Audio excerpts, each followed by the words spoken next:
Nagtipon-tipon ang ilang mga grupo para isulong ang impeachment ni VP Sara Duterte.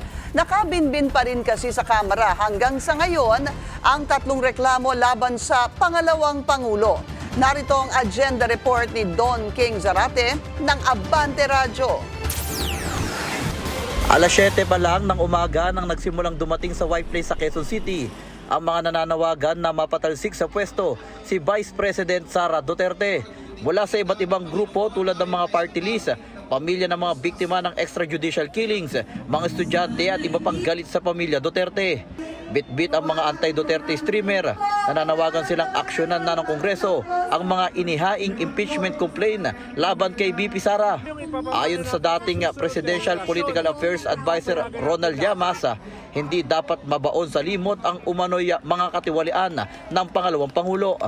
Huwag dapat kalimutan niya kahit mahigit 2 taon na ang nakakalipas sa kanilang gobyerno.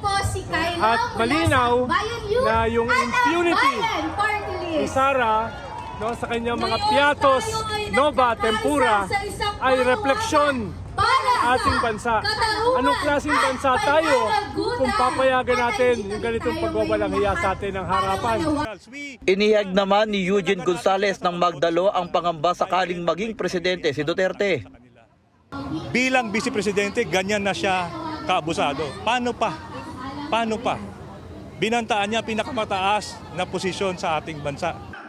Dumating din sa People Power Monument si QCPD Director Police Colonel Melesio Buslig Jr. at ilang opisyal ng NCRPO.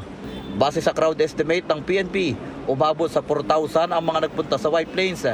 Meron din nga pagkilos laban kay VP Sara sa EDSA Shrine at Liwasang Bonifacio sa lungsod ng Maynila. Magkakasamang minarcha ng mga progresibong grupo mula sa iba't ibang eskwelahan sa Maynila ang kahabaan ng Taft Avenue para sa iisang panawagan ang maalis sa pwesto ang pangalawang Pangulo. Para sa agenda, Don King Zarate, Abante Radyo.